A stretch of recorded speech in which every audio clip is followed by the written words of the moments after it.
नमस्कार, स्वागत है आपका हमारे खास कार्यक्रम हरियाणा विकास डायरी में। मैं हूं आपके साथ कंचन बैनर्जी। आज हम बात करेंगे हरियाणा के सीएम मनोहर लाल आने वाली कोरोना की तीसरी लहर को लेकर कितने तैयार हैं।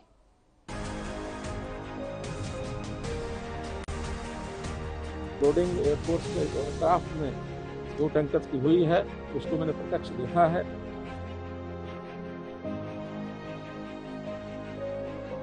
एयरफोर्स जो भूमिका निभा रही है, मैं इसकी सराहना करता हूं।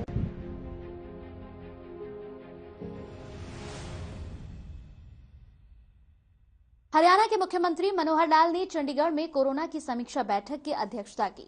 बैठक में उन्होंने कहा कि सरकार कोरोना की तीसरी लहर की किसी भी स्थिति से निपटने के लिए पूरी तरह से मुस्तैदी से कार्य कर रही है। बैठक में सभी जिला उपायुक्त वीसी के माध्यम से जुड़े। भुवनेश्वर के लिए गए हैं ऑक्सीजन लेने के लिए, और इस ऑपरेशन को यहाँ से लोडिंग एयरफोर्स के एयरक्राफ्ट में 2 टैंकर्स की हुई है।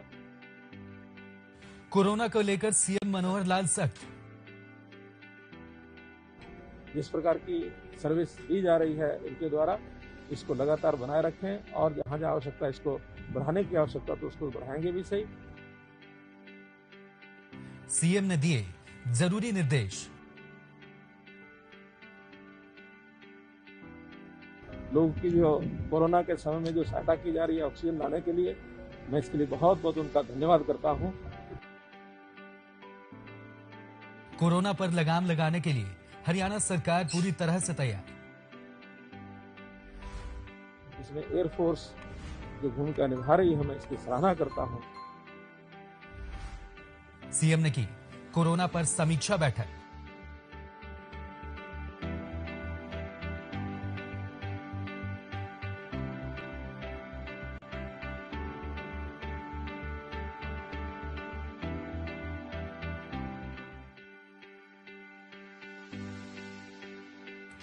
सीएम मनोहर लाल ने की बैठक की अध्यक्षता।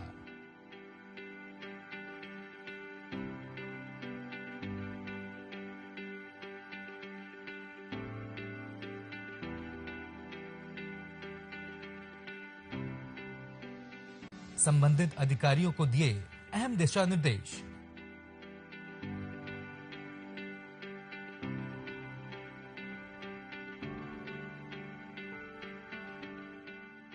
राज्य में बढ़ाई गई पाबंदियां।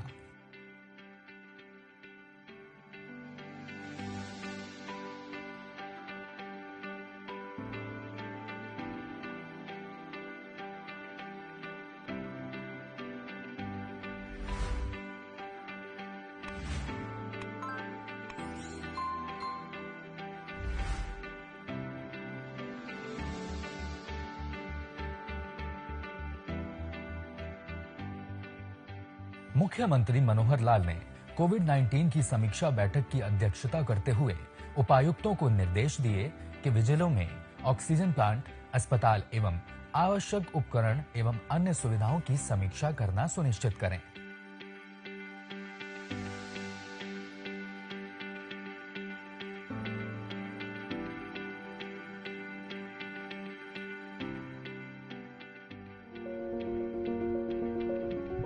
आज मैं एयरफोर्स स्टेशन चंडीगढ़, जहाँ से एयरफोर्स के जहाज में 2 हमारे कैंटर भुवनेश्वर के लिए गए हैं ऑक्सीजन लेने के लिए, और इस ऑपरेशन को यहाँ से लोडिंग एयरफोर्स के एयरक्राफ्ट में 2 टैंकर्स की हुई है, उसको मैंने प्रत्यक्ष देखा है।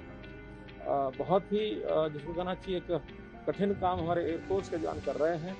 एयरफोर्स का मैं इस सर्विस के लिए, लोगों की जो कोरोना के समय में जो सहायता की जा रही है ऑक्सीजन लाने के लिए, मैं इसके लिए बहुत बहुत उनका धन्यवाद करता हूं। और मैं आशा करता हूं कि न केवल हमारे हरियाणा के लिए बल्कि पूरे देश भर के लिए जिस प्रकार की सर्विस दी जा रही है इनके द्वारा, इसको लगातार बनाए रखें, और जहाँ जहाँ आवश्यकता है इसको बढ़ाने की आवश्यकता तो उसको बढ़ाएंगे भी सही, ताकि आज जो महामारी देश पर आई है, ये जो संकट आया है, इसमें निकलने के लिए हमारी जो सबकी जिम्मेदारी है, इसमें एयरफोर्स जो भूमिका निभा रही है, मैं इसकी सराहना करता हूं और आशा करता हूं कि इस काम में और ये तेज गति लाए।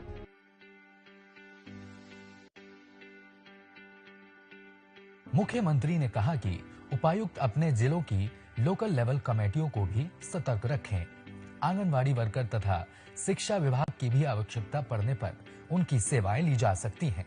उन्होंने कहा कि बस स्टैंड, लघु सचिवालय, मॉल, जिम तथा अन्य सार्वजनिक स्थलों पर पूरी निगरानी रखें और ऐसे संस्थानों पर बिना वैक्सीन डोज लगवाए लोगों का प्रवेश निषेध करें।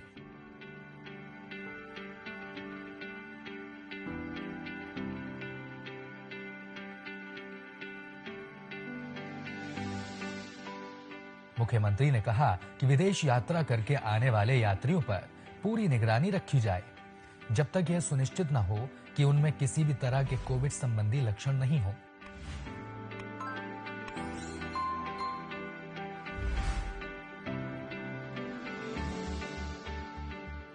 टेस्टिंग की रिपोर्ट आने तक उन्हें होम आइसोलेट करें। मुख्यमंत्री ने यह भी अवगत कराया कि नए वेरिएंट की टेस्टिंग की सुविधा महर्षि दयानंद यूनिवर्सिटी रोहतक में शुरू कर दी गई है। अब टेस्टिंग के परिणाम जल्द आने शुरू हो जाएंगे। उन्होंने नाइट मूवमेंट का प्रतिबंध सख्ती से पालन करने के निर्देश दिए।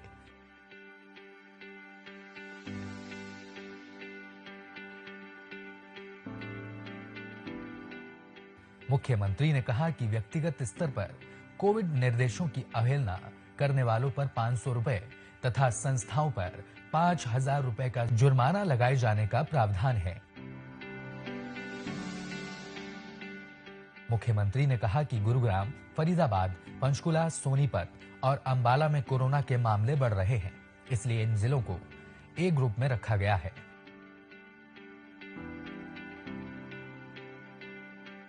एक अपील आपके सामने जरूर मैं रखना चाहूंगा कि जैसा आज डिप्टी कमिश्नर से मेरी बातचीत हुई है कि ग्रामीण क्षेत्र के अंदर थोड़ा इसका प्रभाव दिखने लगा है, बल्कि कहीं कहीं तो ज्यादा दिखने लगा है। हमने वहाँ हॉटस्पॉट्स इसकी पहचान कराई है, तो जितने हॉटस्पॉट्स हैं लगभग 1000, जहाँ ज्यादा केसेस आ रहे हैं संख्या में या जहाँ मृत्यु ज्यादा हुई है, ऐसे सब स्थानों पर प्राथमिकता में लगभग 1000 ये आज और कल के अंदर सब व्यवस्थाएं वहाँ कंप्लीट हो जाएंगी। 15 तारीख परसों सुबह से जो फील्ड के लोग हैं वो घर घर जाके सर्वे करना शुरू करेंगे और वहाँ जो कैंप्स बनेंगे, आइसोलेशन जो सेंटर्स होंगे, उन सेंटर्स के अंदर अलग से टीम होगी। वो टीम वहाँ बैठ करके ऐसे लोगों का जो प्रारंभिक उपचार है वो करेंगे। जो उसमें मॉडरेट और सीवियर जो पेशेंट्स मिलेंगे उनको पीएचसी, सीएचसी अथवा हॉस्पिटल्स में वहाँ डाइवर्ट करेंगे। और अगर हमारे सिविल हॉस्पिटल्स में अगर आवश्यकता होने पर वहाँ बेड्स अगर कम रहे तो उनको प्राइवेट हॉस्पिटल्स के अंदर रेफर करेंगे और आयुष्मान भारत का जो हमारे सिस्टम है, स्कीम है, उस स्कीम में उनका वहाँ इलाज होगा। तो ये एक बहुत नीचे तक की तैयारी हमारी हो गई है। सभी डीसीज ने यकीन दिलाया है। इसमें मेरा सबसे कहना यह है कि ये काम केवल सरकारी व्यवस्था से नहीं, तो इसमें बाकी लोग भी जो जो इसमें सहयोग कर सकते हैं, व्यवस्थाओं में बहुत सहयोग करने पड़ते हैं, क्योंकि वहाँ पर जो सेंटर बनेंगे आइसोलेशन के, वहाँ इंफ्रास्ट्रक्चर है, वहाँ बेड्स हैं, वहाँ बिस्तर है, चदरें हैं, वहाँ भोजन की व्यवस्था है, वहाँ पानी की व्यवस्था है, जो भी व्यवस्थाएं वहाँ, और कहीं ना कहीं जो शौचालय टेम्परेरी बनाने पड़ेंगे वो डिपार्टमेंट्स उसमें लग गए हैं, वो सब बना रहे हैं। तो ऐसी ये बड़ी यानी 8000 आइसोलेशन सेंटर बनाने तक ये हमारे योजना में है। अगर ये आगे बढ़ाने की आवश्यकता पड़ी तो हम बढ़ाएंगे। कल 1000 शुरू हो जाएंगे। तो इस प्रकार की सारी व्यवस्था की गई है। इसमें गाँव के जो लोग हैं, चुने हुए पूर्व प्रतिनिधि, जो मानो आप तो पंचायतें नहीं रही वहाँ, तो पूर्व प्रतिनिधि जितने गांव के हैं जनप्रतिनिधि, उनको भी सबको हमने इसमें सहयोग में लिया है। गांव के नंबरदार हैं वो भी सहयोग करेंगे, सरकारी कर्मचारी सब टीमें बनाएंगे और इस प्रकार से ये सब सिस्टम हमने बनाए हैं। आज 300 डॉक्टर्स और पैरामेडिक्स के लोग ईएसआई में, जो वहाँ काम बहुत अधिक नहीं है, तो उनको हेल्थ डिपार्टमेंट को दिया गया है, उनको इस प्रकार से रेफर किया गया। उनसे हेल्थ डिपार्टमेंट काम लेगा ताकि हम पीएचसी और सीएचसी पर जाकर के उन सब व्यवस्थाओं को दे सकें। ये सब व्यवस्थाएं हमने की हैं। तो आपसे भी मैं अपील करता हूं कि एक पॉजिटिव वातावरण बना करके और हम हर किसी को इलाज मिले, गरीब की सहायता हो, ये सब करने के लिए हम तैयार हैं। हरियाणा के मुख्यमंत्री मनोहर लाल ने कहा कि सरकार कोरोना की तीसरी लहर की किसी भी स्थिति से निपटने के लिए पूरी मुस्तैदी से काम कर रही है। स्वास्थ्य विभाग को पूरी तरह से अलर्ट कर दिया गया है। सीएम मनोहर लाल ने कहा कि नए वेरिएंट का प्रभाव तेजी से बढ़ रहा है और दूसरी लहर का वेरिएंट भी एक्टिव है, इसलिए एहतियात बरतना बहुत ही ज्यादा जरूरी है। उन्होंने नाइट मूवमेंट का प्रतिबंध सख्ती से पालन करने के निर्देश दिए।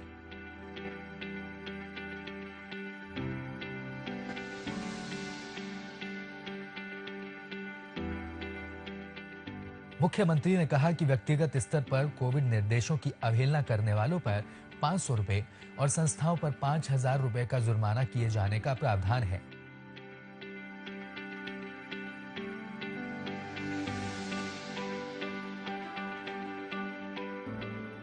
मुख्यमंत्री ने कहा कि हेल्थ वर्कर एवं फ्रंट लाइन वर्कर तथा 60 साल से अधिक आयु के व्यक्तियों के लिए 10 जनवरी से कोरोना प्रिकॉशन डोज लगानी आरंभ की जाएगी।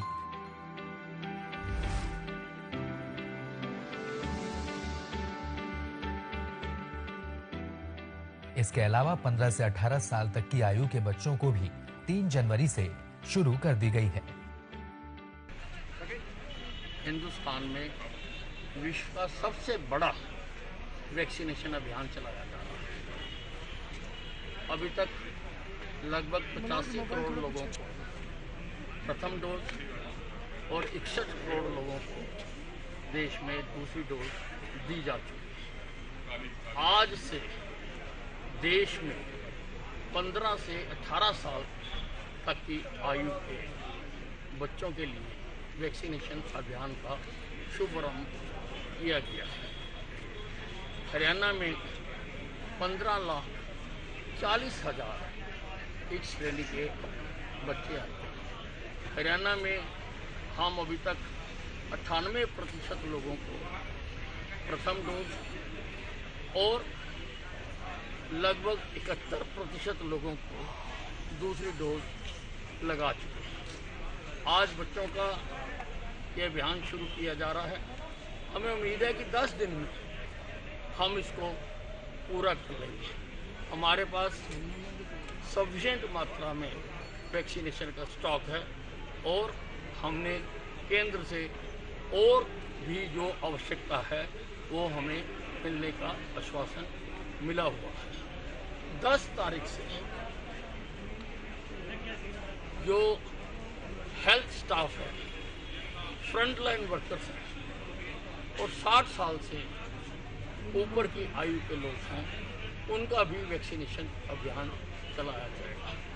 मैं एक ही बात कहना चाहता हूँ कि तुम्हारी सजग सरकार है, सारी व्यवस्थाएं उन्होंने की, लहर आ रही है, डरे मत, सजग रहें।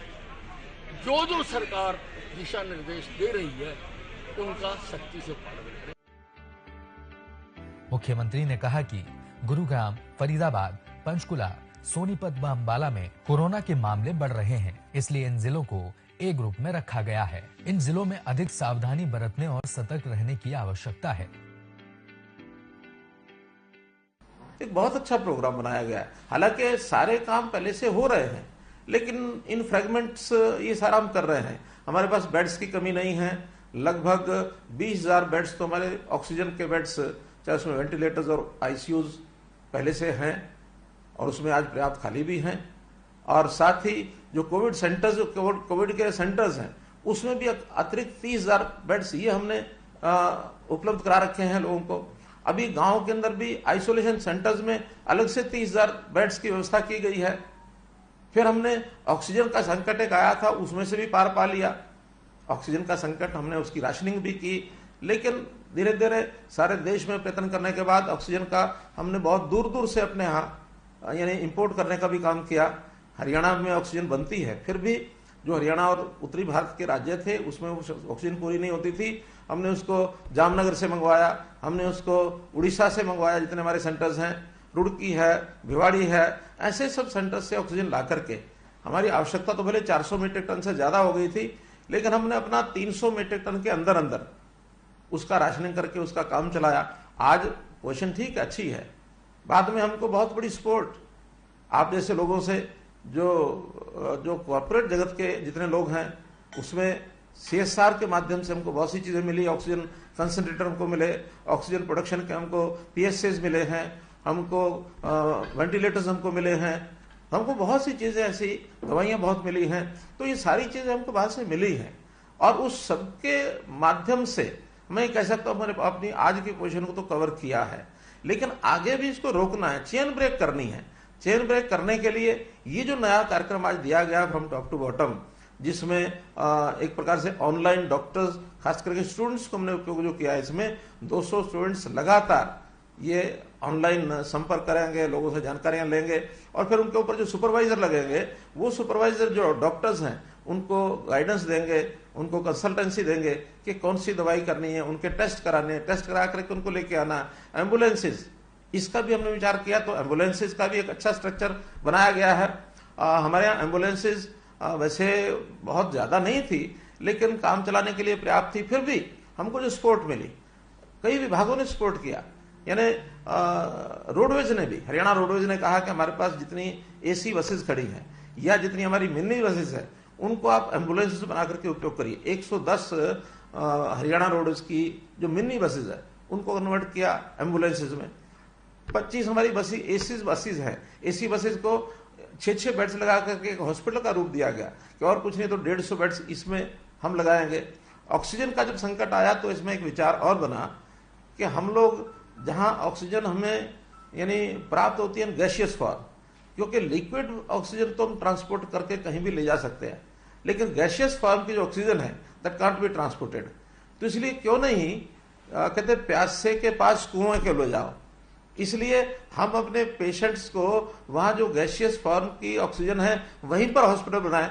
तो 2 हॉस्पिटल हमने फर्स्ट टाइम इन इंडिया ये बनाए गए हैं कि एक पानीपत में, एक हिसार में, जहां गैसियस ऑक्सीजन उपलब्ध है, पर्याप्त है। हमने 500 बेड के हॉस्पिटल वहां बनाए।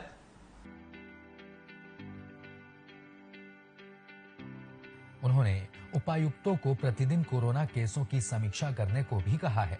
हर रोज लगभग 3 लाख वैक्सीनेशन डोज लगाई जा रही हैं। अब तक लगभग 3 करोड़ 45 लाख लोगों को वैक्सीन लगाई जा चुकी है। इनमें लगभग 2 करोड़ लोगों को पहली और 1 करोड़ 44 लाख लोगों को दूसरी वैक्सीन डोज लग चुकी है।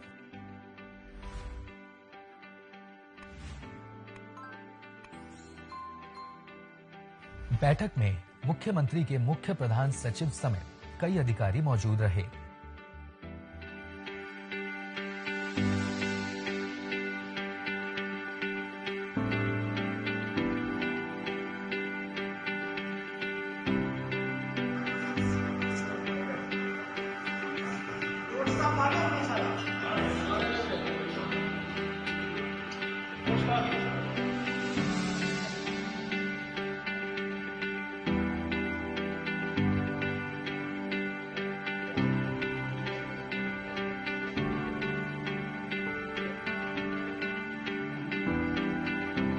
कोरोना वायरस के नए वेरिएंट ओमिक्रॉन को लेकर देश भर में दहशत का माहौल है।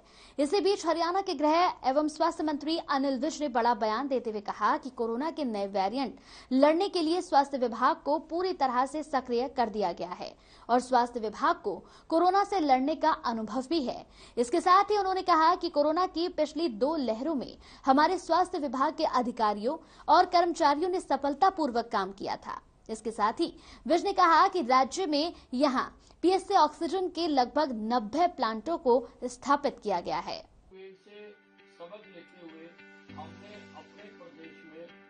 वहीं स्वास्थ्य मंत्री अनिल विज ने कहा कि राज्य में 90 प्लांटों को स्थापित किया गया है, संचालित करने के आदेश दे दिए गए हैं। इसी प्रकार कोरोना के नए वेरिएंट ओमिक्रॉन की जांच के लिए जीनोम सीक्वेंस की आवश्यकता होती है। और 54 प्राइवेट अस्पतालों में फंक्शनल हो चुके और हम बाकियों को भी जल्दी पूरा करने की कोशिश कर रहे हैं ताकि हरियाणा ऑक्सीजन के मामले में। और इसका पता लगाने के लिए रॉकफेलर संस्था ने महर्षि दयानंद विश्वविद्यालय रोहतक को एक मशीन निःशुल्क प्रदान की है।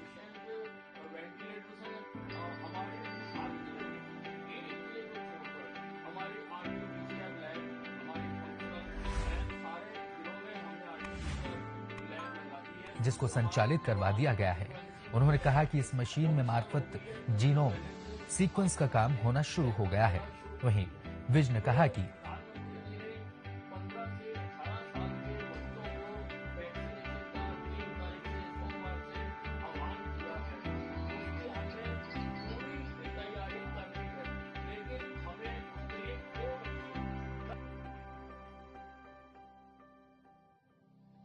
जीनोम सीक्वेंस के लिए पहले सभी नमूने दिल्ली में भेजने पड़ते थे और दिल्ली में जीनोम सीक्वेंस का पता करने में देरी हो जाती थी। स्वास्थ्य मंत्री ने कहा कि हम ओमिक्रॉन वेरिएंट से लड़ने के लिए पूरी तरह से तैयार हैं।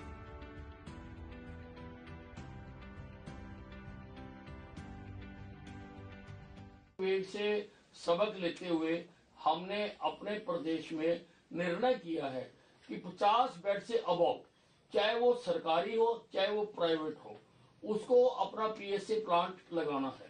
हम 84 सरकारी अस्पतालों में पीएसए प्लांट्स फंक्शनल कर चुके हैं और 54 प्राइवेट अस्पतालों में फंक्शनल हो चुके हैं और हम बाकियों को भी जल्दी पूरा करने की कोशिश कर रहे हैं ताकि हरियाणा ऑक्सीजन के मामले में एक आत्मनिर्भर प्रदेश बन सके।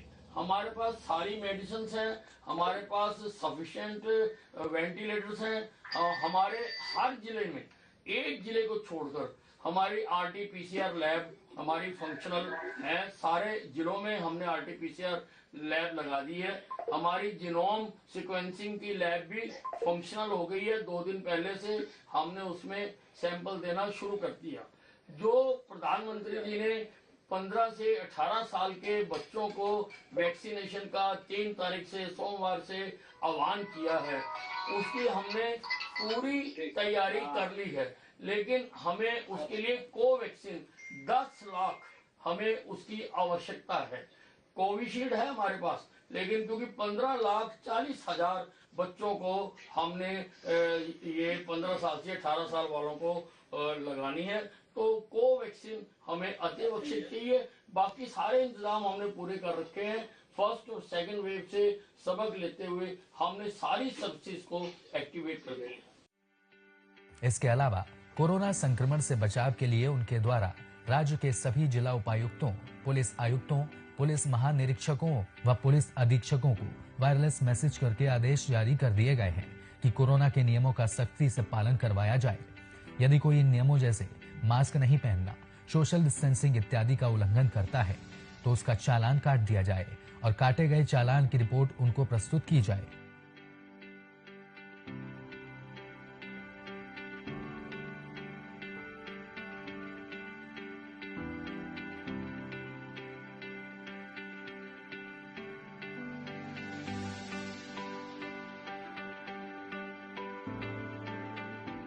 कोरोना के नए वेरिएंट ओमिक्रॉन के मामले तेजी से बढ़ रहे हैं। ओमिक्रॉन के अलावा हरियाणा में कोरोना के मामलों में भी काफी उछाल देखने को मिल रहा है।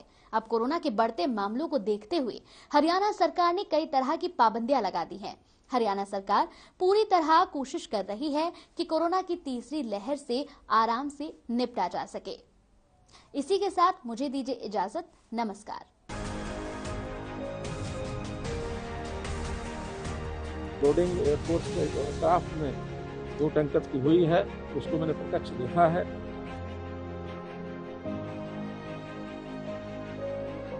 एयरफोर्स जो भूमिका निभा रही है, मैं इसकी सराहना करता हूँ।